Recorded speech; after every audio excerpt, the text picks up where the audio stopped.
Assalamualaikum warahmatullahi wabarakatuh. Halo semua. Jadi, saya dan rekan saya akan mempresentasikan materi tentang pengolahan data.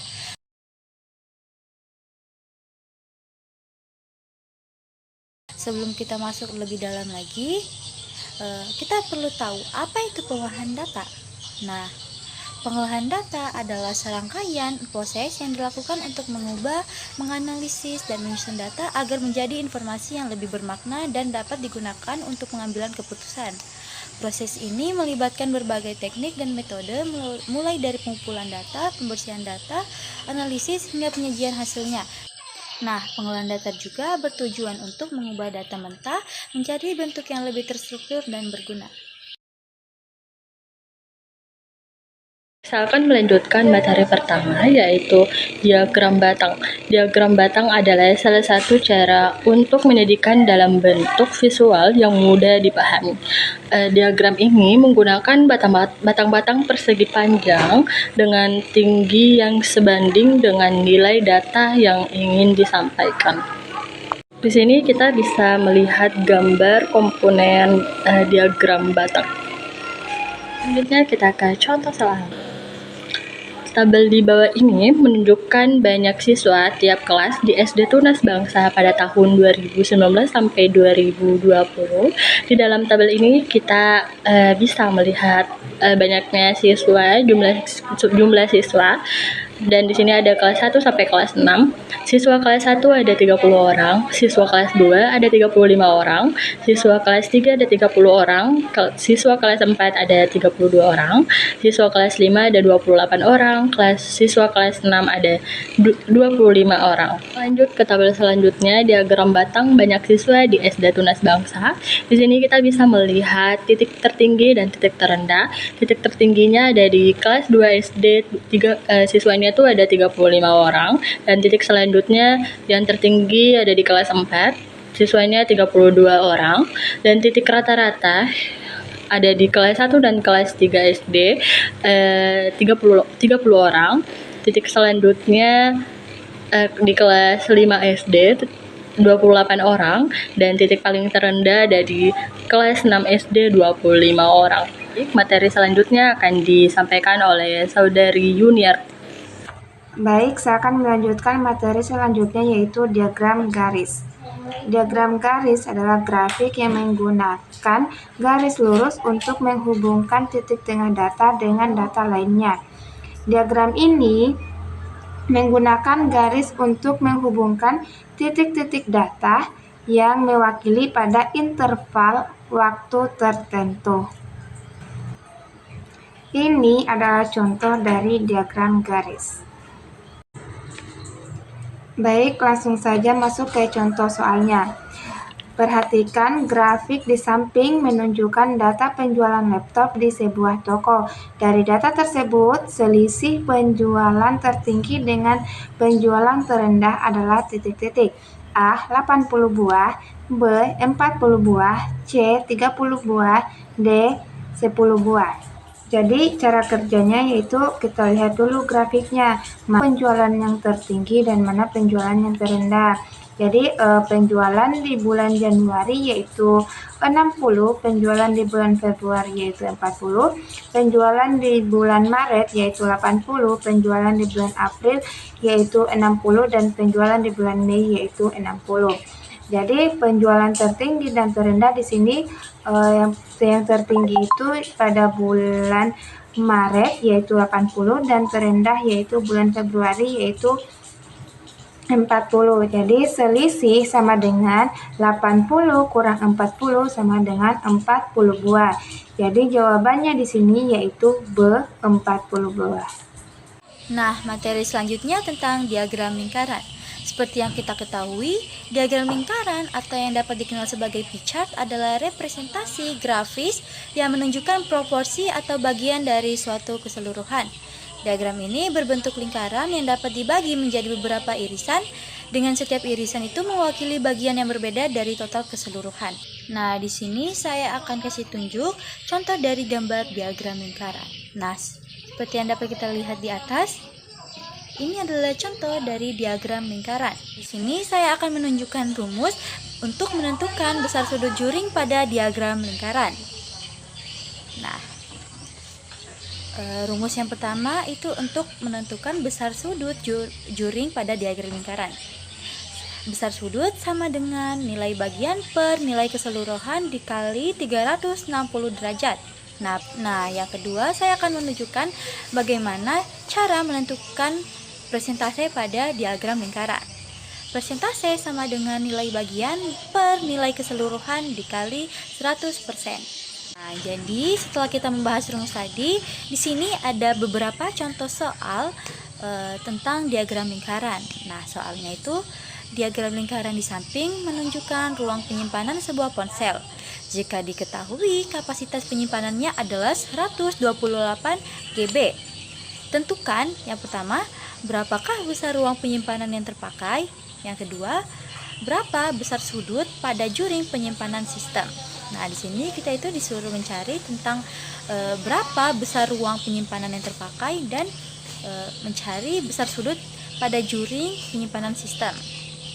Oke, jawaban pada soal pertama, ruang penyimpanan, ruang yang terpakai sama dengan 100% dikurang 35,9% sama dengan 64,1%. Jadi kita tulis kembali 64,1% dikali 128 itu adalah kapasitas penyimpanannya. Jadi 64,1% ini kita kalikan dengan 128. Jadi hasilnya sama dengan 82,0 GB. Nah, jadi ruang yang terpakai itu tersisa 82,0 GB. Nah, lanjut pada soal yang kedua tentang kita disuruh mencari tentang besar sudut pada juring penyimpanan sistem. Jadi penyimpanan sistemnya itu tersisa 15,6%. Nah, besar sudut juring sama dengan 15,6% itu dikali dengan 360 derajat. Jadi hasil pada besar sudut pada juring penyimpanan sistem itu tersisa 56,2 derajat. Nah, itulah tadi penjelasan materi tentang diagram lingkaran. Selanjutnya materinya akan dilanjutkan oleh rekan saya. Baik, saya akan membacakan materi selanjutnya, yaitu diagram gambar. Diagram gambar juga disebut sebagai piktogram, yaitu penyajian data dalam bentuk gambar-gambar pada suatu tabel yang mewakili nilai-nilai tertentu. Selanjutnya, perhatikan contoh komponen diagram gambar berikut. Selanjutnya, kita masuk ke contoh soal. Di sini diketahui diagram berikut menunjukkan banyak siswa yang bersekolah di suatu sekolah dasar pada tahun 2017. Maka kita diminta untuk menentukan jumlah siswa kelas 2 dan siswa kelas 6. Jadi, jika kita lihat pada diagram, kelas 1 itu terdiri dari 8 gambar siswa, kelas 2 terdiri dari 7 gambar siswa, kelas 3 terdiri dari 5 gambar siswa, kelas 4 terdiri dari 6 gambar siswa, kelas 5 terdiri dari 4 gambar siswa, dan kelas 6 terdiri dari 3 gambar siswa. Nah, di sini terdapat sebuah skala di mana satu gambar siswa mewakili 5 siswa. Sehingga karena yang ditanya itu adalah jumlah siswa kelas 2 dan siswa kelas 6, maka untuk kelas 2 terdiri dari 7 gambar siswa, sehingga jumlah siswa kelas 2 itu sama dengan 7 gambar siswa dikali skala 1 gambar siswa, itu mewakili 5 siswa. Maka 7 kali 5 sama dengan 35 siswa. Selanjutnya, untuk siswa kelas 6 terdiri dari 3 gambar siswa, maka banyak siswa kelas 6 sama dengan 3 gambar siswa dikali skala 1 gambar siswa, yaitu 5 siswa, yaitu 3 kali 5 maka 35. Selanjutnya, untuk siswa kelas 6 terdiri dari 3 gambar siswa, maka banyak siswa kelas 6 sama dengan 3 gambar siswa dikali skala 1 gambar siswa, yaitu 5 siswa. Maka 3 kali 5 sama dengan 15. Jadi, siswa kelas 2 dan 6 sama dengan banyak siswa kelas 2, yaitu 35 siswa, dan banyak siswa kelas 6, yaitu 15 siswa. Maka, 35 tambah 15 sama dengan 50 siswa. Jadi, jawabannya adalah C. Oke, baik, saya akan melanjutkan materi terakhir kami, yaitu tentang tabel. Tabel adalah penyajian yang dilakukan untuk mempermudah proses membaca data. Perhatikan tabel komponen atau kelas dan jumlah siswa. Baik, sekarang kita ke contoh soalnya. Misalnya, Tantri membuat catatan tentang kakak laki-laki dan kakak perempuan dari teman sekelasnya. Yang pertama, siswa yang memiliki kakak laki-laki ada sebanyak 12 orang, dan siswa yang memiliki kakak perempuan ada sebanyak 9 orang.